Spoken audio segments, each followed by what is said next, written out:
Olá, boas-vindas ao Psi em Áudio. Hoje, vamos mergulhar num tema super presente na nossa área, né? Transtornos de ansiedade.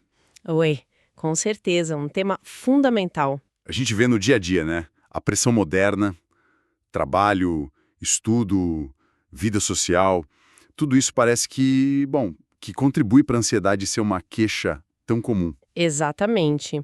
E não é só impressão, os dados mostram isso. Pois é, vi um estudo brasileiro que falava em quase 20% de prevalência no último ano. É muita gente. Muita gente mesmo. Por isso é tão importante a gente entender bem. E para começar, acho legal diferenciar duas coisas que às vezes se confundem: ansiedade e medo. Pô, qual a diferença-chave aí? Olha, as duas são emoções naturais, super importantes para a gente. Mas o medo, ele é a resposta para um perigo que está ali, na sua frente, agora. Tipo o alarme de incêndio tocando. A reação imediata, de luta ou fuga. Isso. Já a ansiedade, ela está mais ligada ao futuro, sabe? É aquela expectativa de uma ameaça que pode acontecer. Uma ameaça que a gente percebe como meio imprevisível, talvez incontrolável. Ah, tipo, a sensação antes de uma prova difícil? Perfeito. Gera tensão, a gente fica mais alerta, mais cauteloso, pensando no que pode dar errado. Entendi a diferença básica. Mas e quando isso vira problema? Quando deixa de ser normal e vira um transtorno mesmo? Então, a chave está no excesso e no prejuízo. Quando essa ansiedade ou medo se tornam muito intensos, duram muito tempo, aparecem do nada ou são totalmente desproporcionais à situação. E começam a atrapalhar a vida da pessoa. Exatamente. Causam sofrimento de verdade e impactam o trabalho, os estudos, as relações. Aí a gente começa a pensar em patologia. E como a gente mede esse excesso? Tem algum critério mais objetivo? Enfim, a gente avalia a intensidade, né? A frequência com que acontece, a duração. O DSM-5, por exemplo, menciona que para muitos transtornos, os sintomas precisam durar pelo menos 6 meses. Ah, mas isso não é regra fixa, né? Não, de jeito nenhum. Para crianças, por exemplo, com ansiedade de separação ou mutismo seletivo, esse tempo pode ser menor. E, fundamental, a gente tem que olhar o contexto da pessoa, a idade dela, a cultura, para entender se aquela reação é mesmo exagerada para a situação dela. Certo.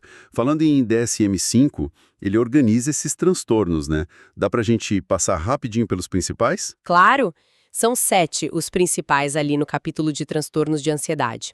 Ansiedade de separação, Mutismo seletivo, fobia específica, ansiedade social, que o pessoal chamava de fobia social, transtorno de pânico, agorafobia. e o transtorno de ansiedade generalizada, o famoso TAG. Ok. Todos têm essa base de medo ou ansiedade demais.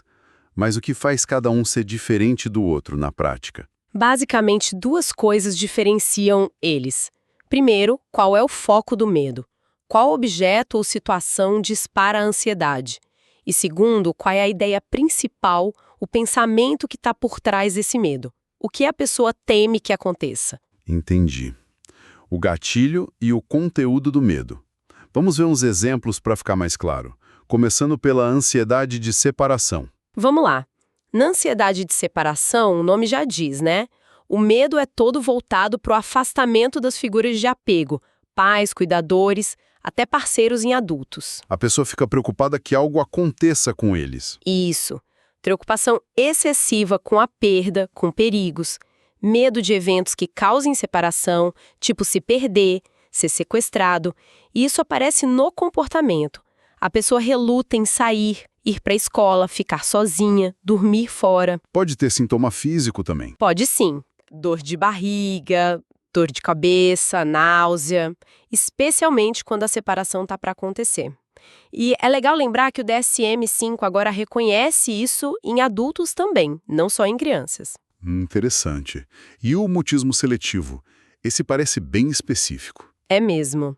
A pessoa simplesmente não consegue falar em certas situações sociais onde se espera que ela fale, geralmente na escola ou no trabalho. Mas em casa, com a família, ela fala normalmente. Isso atrapalha, claro. Muito. Prejudica a escola, o trabalho, a comunicação social como um todo. Certo. Agora, fobia específica e ansiedade social. Muita gente confunde, né? Qual a diferença? Ótima pergunta. Na fobia específica, o medo é bem direcionado. Um objeto ou situação muito específicos. Aranha, altura, agulha, avião, lugar fechado. E a pessoa evita a todo custo. Exato. Ou então enfrenta, mas com um pânico, um sofrimento imenso. O contato ou só de pensar já dispara a ansiedade na hora. E na ansiedade social, o medo não é de situação social também. É, mas o conteúdo do medo é outro. O pavor central aqui é o julgamento, ser avaliado negativamente pelos outros. Ah, tipo, medo de passar vergonha, de ser rejeitado. Isso. Medo de demonstrar a própria ansiedade, tremer, suar, gaguejar e ser humilhado. As situações que disparam são aquelas onde a pessoa se sente observada, conversar com gente nova, comer em público, apresentar um trabalho. E a diferença-chave, então, é... Na fobia específica, o medo é da coisa em si, a aranha, a altura. Na ansiedade social, o medo é do que os outros vão pensar de você naquela situação. Ficou bem claro agora. E o transtorno de pânico? São os ataques, né?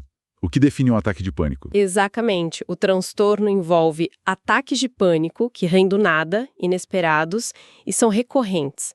O ataque em si é um pico, um surto de medo ou desconforto muito, muito intenso que chega no máximo em minutos. E vem com sintomas físicos fortes. Sim, precisa ter pelo menos 4 sintomas: palpitação, suor frio, tremor, falta de ar, dor no peito, náusea, tontura. Sensação de estar fora da realidade, sabe? Desrealização, despersonalização. E o medo de morrer ou enlouquecer.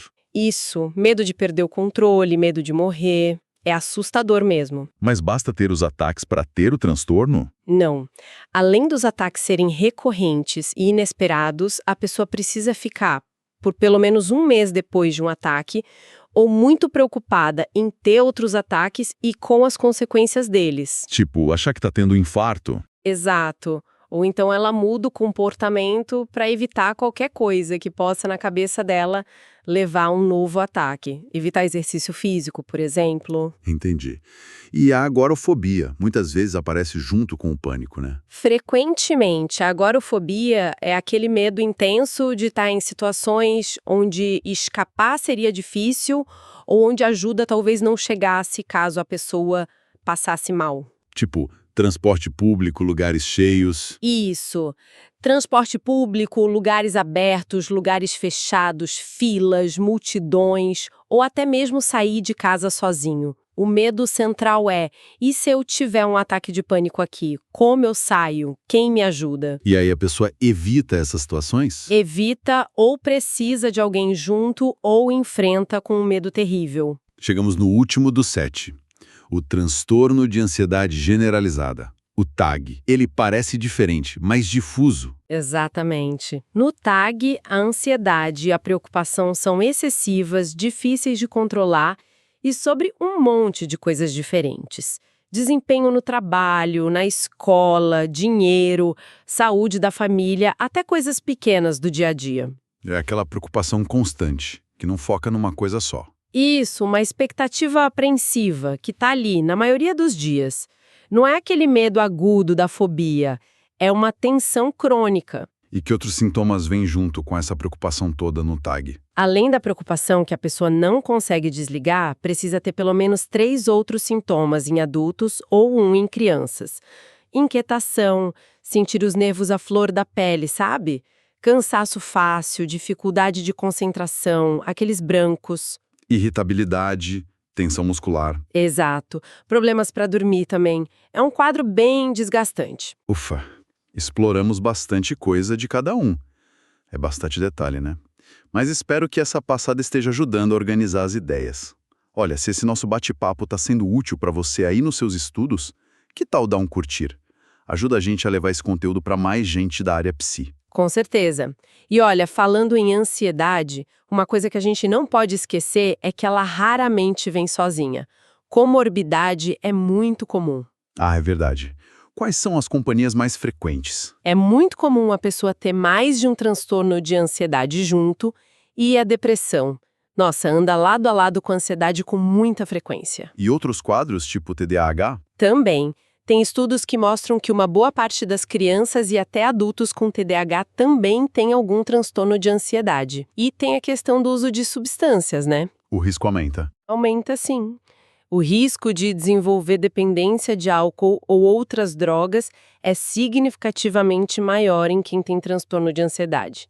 Talvez como uma forma disfuncional de tentar aliviar os sintomas. Isso tudo mostra como é importante investigar comorbidades na hora da avaliação. Total sentido. E sobre as causas? A gente sabe que não é uma coisa só, né? De jeito nenhum. A gente pensa num modelo biopsicossocial. É uma mistura complexa de fatores genéticos, ambientais, tipo experiências de vida, como o cérebro processa as emoções e também fatores psicológicos e comportamentais. Dá para detalhar um pouco esses fatores psicológicos e comportamentais? Como eles entram na história? Claro, um fator psicológico bem estudado é o temperamento, aquela característica chamada inibição comportamental. A criança mais tímida, mais retraída. Isso, que evita o novo, é mais cautelosa. Isso é um fator de vulnerabilidade conhecido para a ansiedade. Outro ponto fundamental são as cognições, os pensamentos. A forma como a pessoa interpreta as coisas. Exatamente. Pessoas com ansiedade tendem a ter um viés, sabe? Ver ameaça onde talvez não tenha, pensar sempre no pior cenário possível, catastrofizar e achar que não vão dar conta de lidar com a situação. E o comportamento? Como a aprendizagem influencia? A evitação é chave. Pensa no condicionamento. Uma experiência ruim, tipo sentir dor no dentista, pode fazer a pessoa associar o consultório com medo. É o condicionamento clássico. E aí ela começa a evitar ir ao dentista. Exato. E quando ela evita, a ansiedade diminui na hora. Isso reforça o comportamento de evitar. É o condicionamento operante. Vira um ciclo. E a família também influencia, claro. Pais que superprotegem podem acabar reforçando a evitação. Já pais que incentivam a enfrentar aos poucos com apoio ajudam a construir resiliência. Entendi essa dança complexa de fatores. Agora, vamos para a prática. Como o psicólogo faz a avaliação disso tudo? Quais os passos principais no psicodiagnóstico? A avaliação tem que ser bem cuidadosa. Começa, claro, ouvindo a queixa, o motivo que trouxe a pessoa ali. Mas não para aí. Primeiro passo importante: descartar causas médicas. Muitos sintomas de ansiedade são físicos, né? Então, às vezes, uma avaliação médica antes é necessária. Para ver se não é algo orgânico ou efeito de substância. Isso, depois a gente mergulha na história da pessoa. Quando começou, teve algum gatilho específico, como foi o desenvolvimento dela, apego, estilo dos pais, aquele temperamento mais inibido que falamos. Tudo isso ajuda a entender o quadro. E para investigar os gatilhos e os pensamentos de hoje em dia. Aí entra a entrevista clínica detalhada. A gente pergunta mesmo, que situações te deixam ansioso? O que passa pela sua cabeça nesses momentos? A ideia é mapear esses padrões de pensamento disfuncionais e, claro, investigar ativamente as comorbidades que a gente já falou. A informação vem só do paciente ou é bom ouvir outras pessoas? Em adultos, geralmente, a fonte principal é o paciente. Mas para crianças e adolescentes é essencial ouvir mais gente. Os pais, claro, e muitas vezes a escola, os professores. Cada um tem uma peça do quebra-cabeça. E pode ter diferença no relato, né? Pode sim.